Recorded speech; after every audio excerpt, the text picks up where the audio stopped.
네, 특집 시간입니다. 1월에 주목할 핵심 글로벌 이벤트 가운데 하나가 CES이고요. 네, CES가 이제 막을 내렸습니다. 그 전부터 기대감이 있었고 CES 열리는 기간에도 여러 이슈가 있었는데요.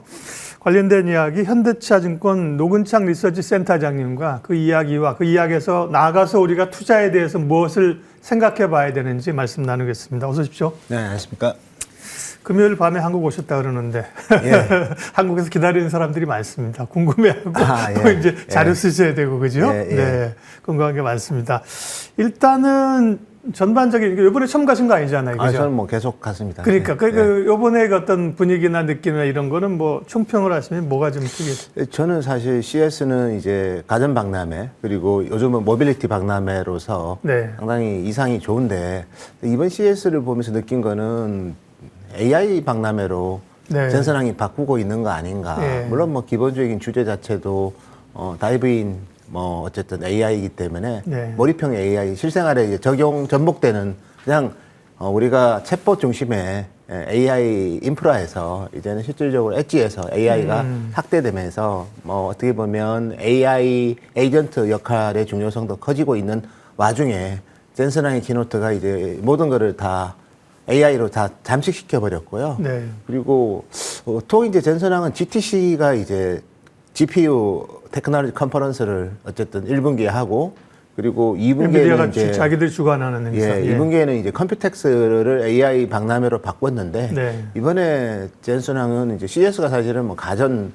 모빌리티 박람회지만 자세히 보면 전 산업 박람회거든요. 네. 근데 그 모든 산업에 AI가 필요하기 때문에 젠슨왕의 키노트는 상당히 좀 상징적이었고 특히 뭐 NVL70이라는 아주 듀얼렉 그 슈퍼칩을 방패처럼 해서 캡틴 아메리카 이미지로 이제 젠슨왕이 키노트를 할 때 저도 사진을 찍었는데 네. 약간 이제 AI 캡틴처럼 캡틴 아메리카가 캡틴 AI처럼 네. 젠슨왕이 보이면서 결국 이번 CES는 어떻게 보면 젠슨왕이 죽이고 살린 것 같습니다. 그러니까요. 다른 회사들의 어떻게 보면 뭔가 보여주려는 거를 이제 젠슨왕 엔비디아가 상당히 좀 눌러버렸고요. 반면에 또 AI를 부각시키면서 로보틱스나 이런 쪽은 이제 단순하게 우리 뭐 보여주는 게 아니라 실생활에 접목될 수 있다는 거에 희망을 또 보여줬고 또 뭐 DGC라는 또 작은 슈퍼 컴퓨터를 만들어서 우리 뭐 조금 대규모 데이터 센터는 아니더라도 일반 기업들도 이제 AI를 적극적으로 활용하는 그런 솔루션을 보여줌으로써 네. 저는 상당히 정말 CES까지도 이제 젠슨왕이 엔비디아가 접수하는구나 하는 그러게요. 느낌을 좀 네. 많이 받고 왔습니다. 현장에서 그 느낌이 굉장히 중요하고 좋습니다. 뭐 최근에 모든 박람회는 그 시대 트렌드를 다 접목해서 아우르는 것 같아요. 뭐 예전에는 가전이면 가전 뭐 이렇게 딱 구별이 됐는데 요즘은 뭐 얼마 전에도 사실 뭐 IoT 이런 게 온갖 다 세상을 뒤엎었었잖아요, 그죠? 예, 예. 그 다음에 지금은 이제 AI 시대라는 거, AI 시대 엔비디아 젠슨왕이 키워드였다는 걸 말씀하셨고요. 조금 구체적인 얘기를 여쭤보면 우리 한국 기업 입장에서는 SK 최태원 회장의 행보가 굉장히 두드러졌었고 예. 전면에 나서면서 적극적으로 나왔는데 예. 일단 SK 하이닉스가 HBM에 관한 뭐 자신감이나 새로운 제품을 좀 내보였죠. 네. 예, 사실 이제 SK는 이제 공동관을 운영했고요. 네. SK 하이닉스, SK 텔레콤, SKC 그다음에 SK M무브라고 해서 네. 4개사가 공동으로 이제 다양한 주제로 AI 데이터 센터, AI 서비스, AI 생태계 이걸 다 보여줬는데 특히 뭐 저희는 SK의 그 데이터 센터에는 하이닉스의 HBM3 16단 제품도 예. 공개가 됐고 뭐 서버 DDR5 그리고 솔리다임의 엔터프라이즈 SSD 이런 부분들에 대한 경쟁력도 있지만 네. 또 협력사라고 할 수 있는 어쨌든 리벨리온의 또 AI 가속기인 아톰 카드 같은 경우에도 또 공개를 했고요.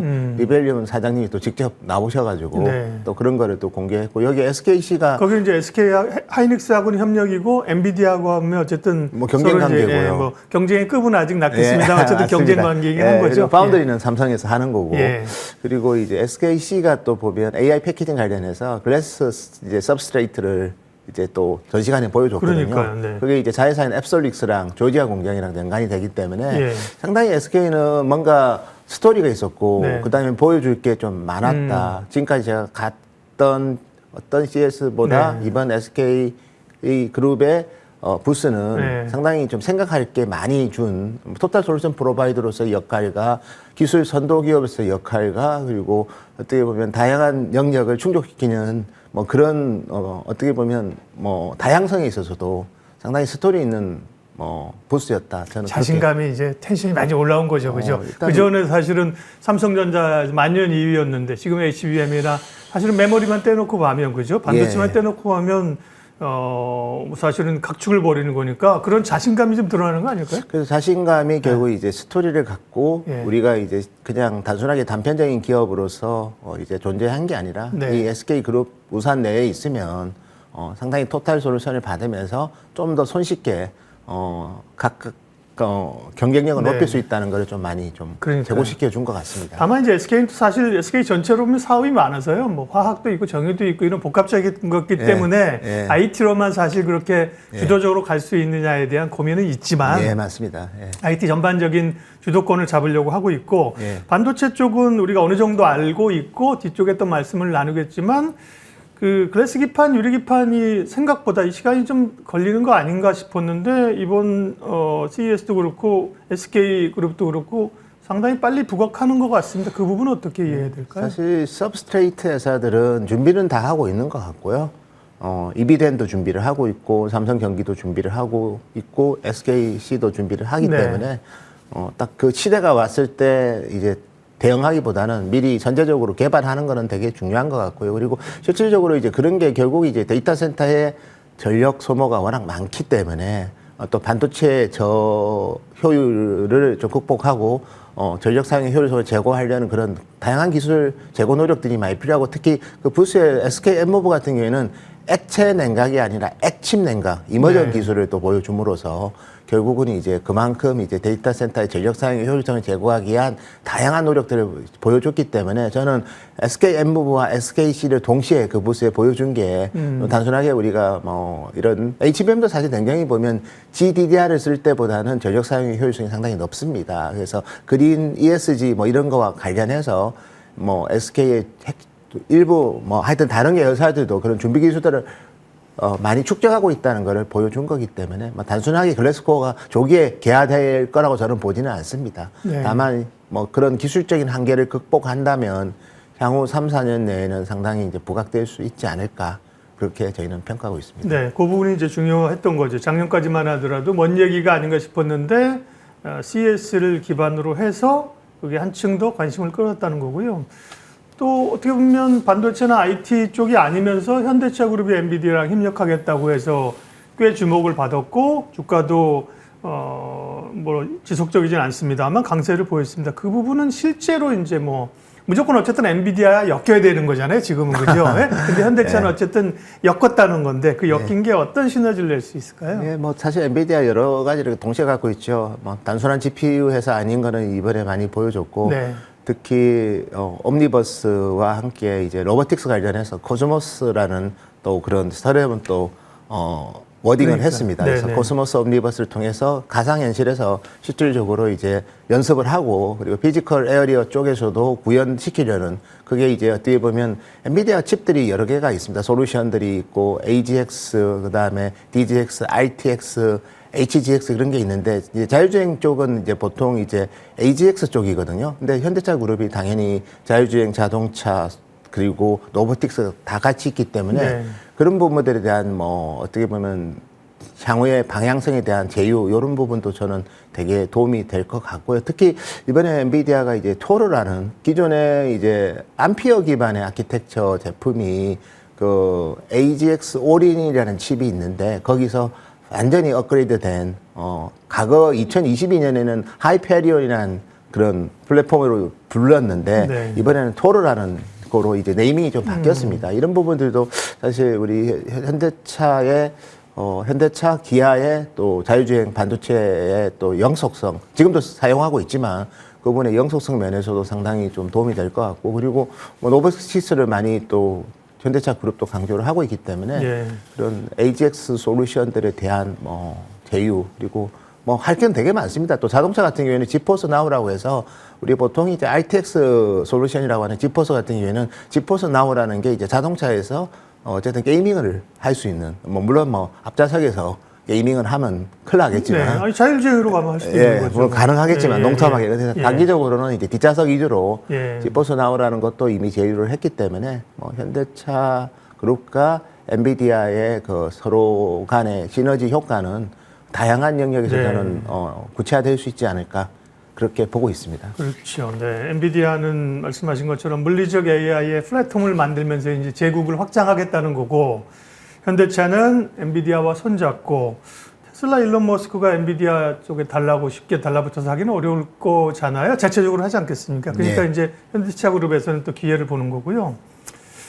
아까 이제 글래스 기판 얘기했는데 양자 컴퓨팅은 더 멀어 보이면서 기대감은 있었고 미국의 주가는 많이 올랐고 또 네. 젠사랑이 한마디 하니까 네. 그날 아이언큐가 40%인가 빠졌어요. 네. 우리로서는 또 양자 컴퓨터가 조금 더 멀어 보입니다. 이 네. 부분 코멘트 좀 해주세요. 저도 뭐 사실 양자 컴퓨팅은 퀀텀 컴퓨팅 공부하는 단계라서 예.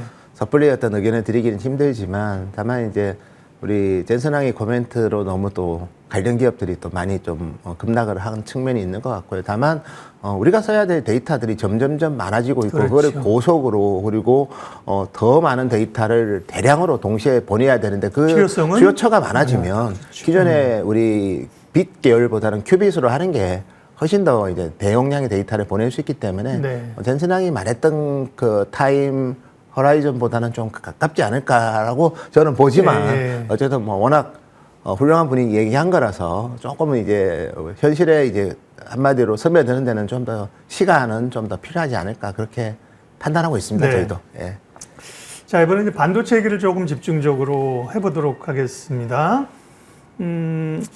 일단 새로운 이 그래픽 칩에 이 마이크론이 들어갔다, 삼성 하이닉스는 안 들어갔느냐, 나중에 봤더니만 들어갔다, 실무자가 아는 거다, 이런 얘기가 있었는데, 그건 약간 좀 노이즈급으로 보면 단순 노이즈로 보면 될 것 같고요. 네. 기본적으로는 반도체에 대한 업황에 관한 고민들이 계속 있는 것 같아요. 업황 부분은 올해 어떻게 보세요?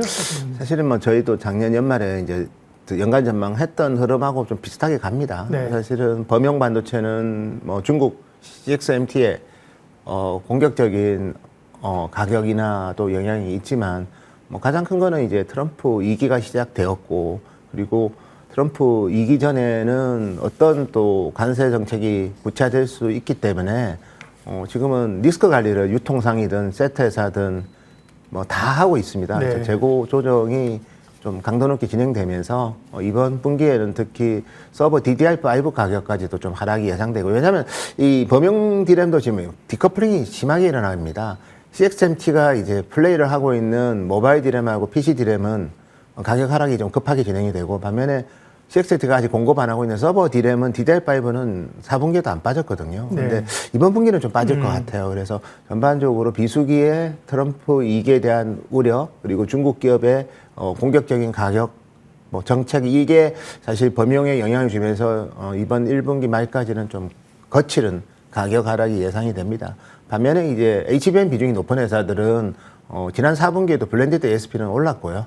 그러니까 HBM이 많이 파니까 나머지 범용이 빠져도 그렇죠. 전체 계산해 보면 상승을 했고 그게 이제 중심에는 하이닉스가 있는 거고 네. 삼성도 뭐 상당히 부진한 실적이 나왔지만 블렌디드 ASP는 최소한 3분기 대비 플랫 정도는 되지 않을까. 저희는 이제 소폭 상승으로 보지만, 네. 근데 그 대비 이제 실적이 너무 나빠서 뭐 그런 것도 영향이 더 크지 않았나 보지만 실제로 그거보다는 다른 이유가 있었을 것 같고요. 그리고 1분기에는 그렇지만 이제 모든 기업들이 블렌디드 ASP마저도 하락할 것 같습니다. 왜냐하면 범용 빠지는 효과가 더 클 것 같고요. 다만 이번에 또 블랙엘 아키텍처 중에서 제일 중요한 게 이제 DGX 제품인데 어쨌든 이제 캡틴 아메리카 방패처럼 네. 그 했던 제품이 이제 2분기부터는 좀 더 많이 팔릴 거고 2분기 말에는 또 단순하게 우리가 블랙의 그런 B200이 아니라 울트라 제품 B300 같은 경우에는 2분기 말부터는 이제 좀 퀄리피케이션을 좀 받을 것 같아요. 근데 그 제품은 HBM 컨텐츠가 192에서 어쨌든 288로 가거든요. 50% 증가합니다. 그래서 저는 2분기 후반부터는 우리 메모리 시장의 제일 중심인 디램 가격이 좀 안정을 찾을 거다. 뭐 범용이 가격이 하락이 멈추지는 않겠지만 하락하는 폭은 되게 줄어들 거고 그다음에 이제 HBM의 또 블랙의 모멘텀이 본격적으로 확대되면서 2분기 후반부터는 좀 업황은 좀 회복할 것 같고요. 또 그 새로운 제품들 그다음에 뭐 우리 자동차 쪽도 토르도 또 뭐 2022년 발표했던 게 이제 3년 뒤에 구체화됐기 때문에 이런 제품들 그리고 로보틱스 제품들이 많아지면 당연히 메모리 탑재량도 많이 증가할 예. 거고요. 그래서 저희는 하반기는 업황은 좀 회복이 될 거라고 봅니다. 다만 이제 주가는 2026년 하반기는 또 고민을 할 거기 때문에 뭐 가파른 상승보다는 뭐 오히려 지금 주가가 그래서 반등을 하고 있는 거거든요. 워낙 선반영하는 속도를 저희도 예상하기는 좀 그렇죠. 힘듭니다. 워낙 빨리 그건 반영을. 심리적인 거니까. 예, 그리고 막상 좋아지면 또 팔려고 하거든요. 그러니까요. 그래서 그런 부분이 있지만 그냥 펀더멘탈만 본다면 1분기가 바닥이지 않을까 그래 보고 있습니다. 네.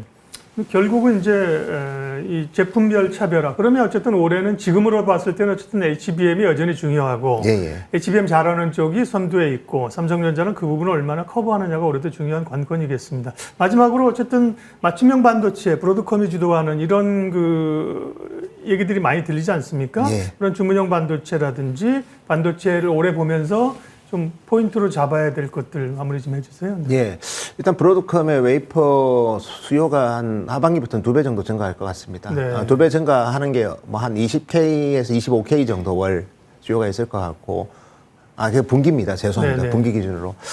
반면에 이제 엔비디아는 이제 그것보다 훨씬 많은 레벨의 수요가 있을 것 같아가지고 여전히 AI 반도체에 있어서 엔비디아의 점유율은 뭐 60%에서 65% 정도 수요를 차지할 거기 때문에 네. 지금은 이제 맞춤형 커스텀 가속기든 뭐 이런 쪽 시장은 고속으로 성장을 하지만 엔비디아가 그것 때문에 감소하고 그런 국면은 아니거든요. 네. 같이 성장하는 국면을 좀 보셔야 될 것 같고요. 어쨌든 엔비디아 그리고 브로드컴과 관련된 서프라이 체인은 특히 지금과 같은 매크로의 불확실성이 큰 시대에 확실히 보이는 가시성이다. 확실히 보이는 가시성은 펀더멘탈로는 되게 보이는 거기 때문에 펀더멘탈 관련 기업들이 매크로 이슈 때문에 조정을 받으면 그거는 매수의 기회로 활용하는 전략이 유효하지 않을까. 보이는 게 있으면 보이는 거를 사야 되고요. 그렇죠. 안 예. 보이는 상황에서 보이는 거는 그것만으로 디커플링이 되기 때문에 예. 그런 심플하게 좀 접근하는 전략도 필요하다. 이렇게 말씀드리고 있습니다. 네. CES 다녀오셔서 관련된 국내 기업들 중심의 포인트하고요. 물론 뭐 엔비디아도 엔비디아 중심에 있긴 했었습니다만 반도체 이야기까지 현대차증권 노근창 리서치 센터장님 말씀 나눴습니다. 고맙습니다. 감사합니다.